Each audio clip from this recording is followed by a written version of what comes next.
Okay, I've ended up again, and this kind of happened a couple of years ago, watching some videos on spanking. It seems to have come to the fore again, so I thought I'd give my opinions on all of this. Spanking isn't a very good term, I don't think. I think probably something along the lines, because it's quite confusing, spanking. It doesn't really define necessarily what we're talking about. So probably something along the lines of physical admonishment, or physical admonishment of minors is going to be less confusing. Although there's still potential for confusion. You could think, I mean, physically admonishing people that work down a mine, I suppose. But we don't mean that. Physical admonishment of children.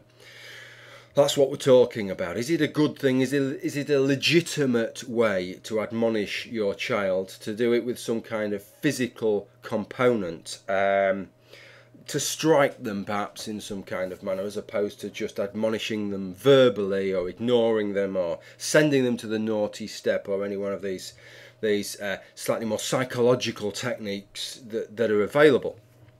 So that's the question. Before I look at where I stand on this question, I just want to look at the way in which the debate has been framed, and the way in which the debate was framed 2 years ago, or a year and a half ago, when it kind of came up before. Vogta was kind of at the centre of it then, and I found both times there's an element of trying to demonise people by association. So, for example, we can't discuss, whenever we discuss a mild admonishment of a child, a thick ear, or a crack on the back of the hand, or as they're reaching for a boiling hot pan, we have to lump that together between beating a child to death with a baseball bat, as if there's some kind of common currency between the two things, as if one ultimately leads to the other, or as if the person who perpetrates the first is in some way doing the same kind of thing as the person who does the latter. Of course, that is a game that we can play, and it's a game that we play in many spheres, don't we?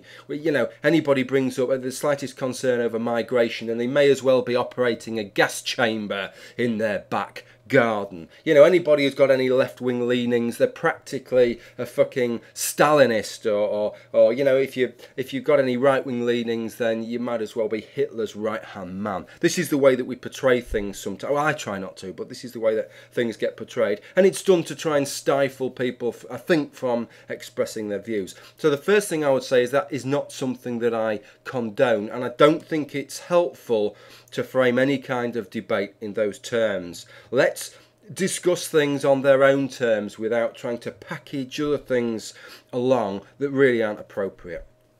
So what's my position on spanking? Well, the first thing I would say is that clearly there is some evidence, there are some of these studies that have been done that show that some damage is caused by physical admonishment, even mild physical admonishment.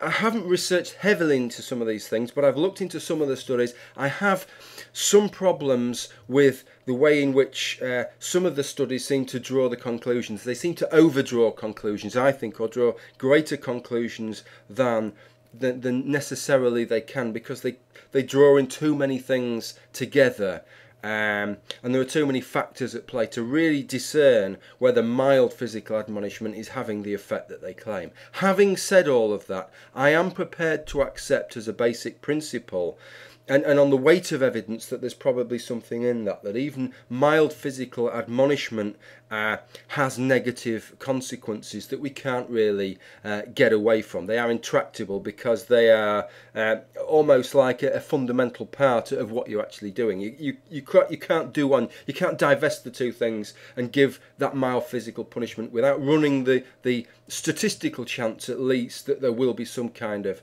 negative effect.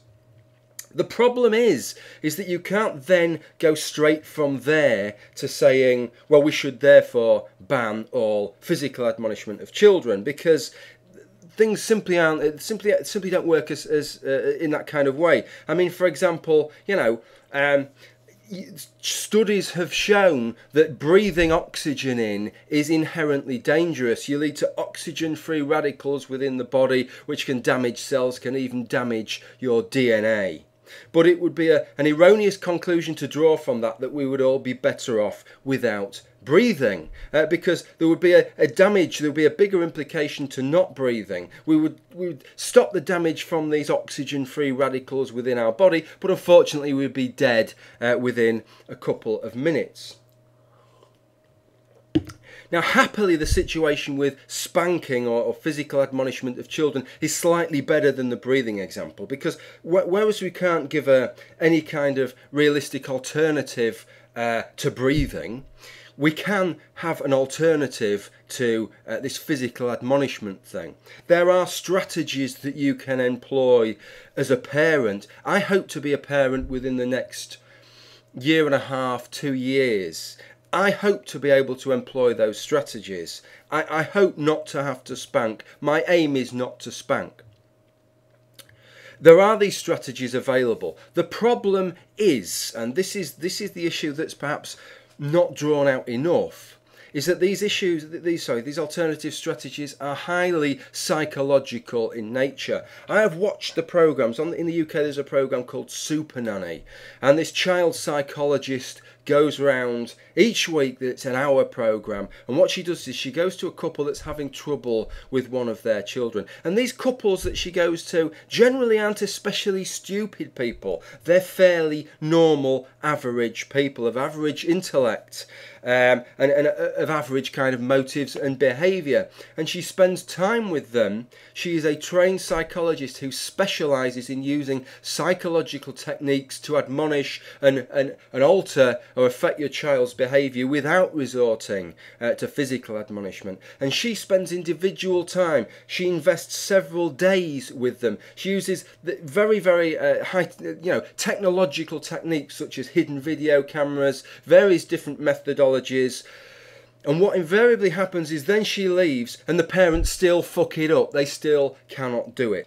So this is my concern. If you can take somebody of kind of average intelligence and give them the kind of intensive coaching on this that we couldn't possibly hope to apply across the population, what possible hope can you have that the less intellectual members of society are going to manage to replace purely on their own footwork what you're taking away from them if you ban them from physically admonishing their children? What you're going to do is not what you plan to do. What you plan to do is take away physical admonishment of the children, spanking if you like, and replace it with something better, something that won't have the adverse effects on the children but will still keep the child in line, will still allow them to discipline the child and to bring the child up in the way that benefits the child. But that isn't what you're going to be doing. In a lot of cases, you're going to remove that ultimate sanction of physical discipline and replace it with absolutely nothing.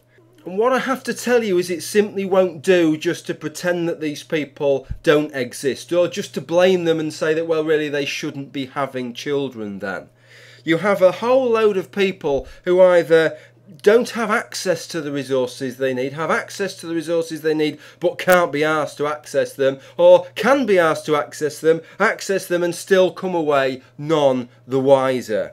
And if that's the situation, then we've got a problem, and it's a problem we need to solve if we're going to take away people's ultimate sanction by removing physical admonishment of their children. You know, children do reach for boiling hot pans. They do attempt to run out into the road. And if a clip round the ear, a smack on the wrist and a few stern words that you'll get a lot worse next time is enough to stop them doing that, then if we as a society do not replace that wholesale throughout society with something that we've took away, then it will be on our conscience every additional child that's run over, every additional child that pulls a pan of boiling water over its head because the parent didn't have the tooled up sanction available to dissuade the child from that behaviour.